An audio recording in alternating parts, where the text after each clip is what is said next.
Nakauwi na, Nay! Opo siya. Kamusta yung ano namin?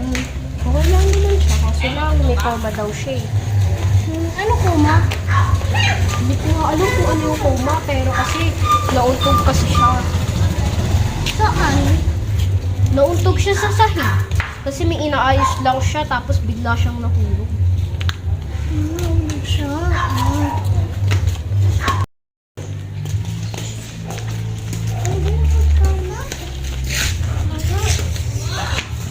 Tara, ligpit muna natin to.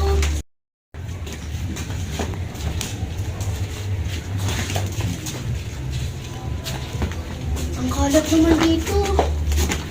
Alam mo, may naayos lang dito si nanay. Tapos, bigla siyang nahulog. Kasi meron dito upuan, tapos bigla siyang nahulog at nauntog siya dito. Nauntog siya? Grabe naman sakit yun. Kaya nga eh, sinabi daw, pwede daw mag-ano siya. Ano ba yun? Yung hindi maaalala. Nalos yung memory niya. Parang ganun.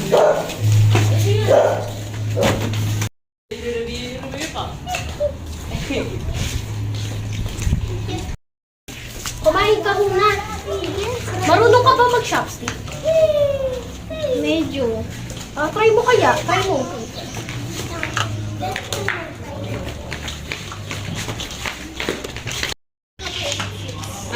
Ano na? Pupunta na ako dun sa bahay ni Lolo at Lola ha. Lola. Hindi ko nga alam kung kanino yung Lola pero hindi talaga sinabi ni nanay kung may Lola pala kami at may Lolo.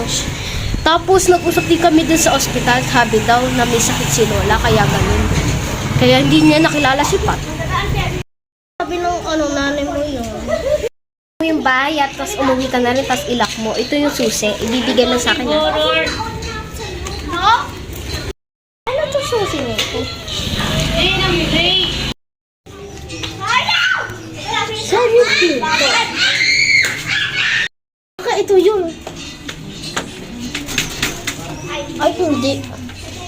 Tara. Word. Ay, hindi pala ito ama. Susi to. Hanap ako na tayo ng susi. Ito. Kung kasabi ko. Para saan? Ano ba yung susi nito? Ano yan? Ano ba itong susi nito? Baka ito yun.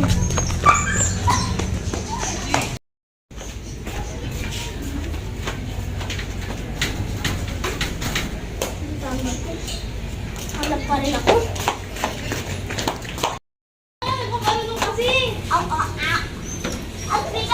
Ayun, gusto na ako.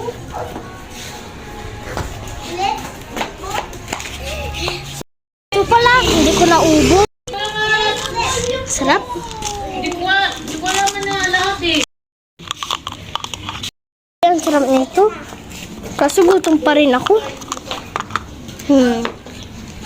Wala na iwan ang pin na cellphone niya. So, ano yun? Sorry nito.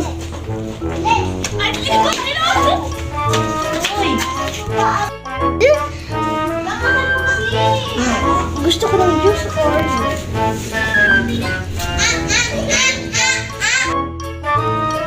This your order po. ito yung bayad. Salamat po.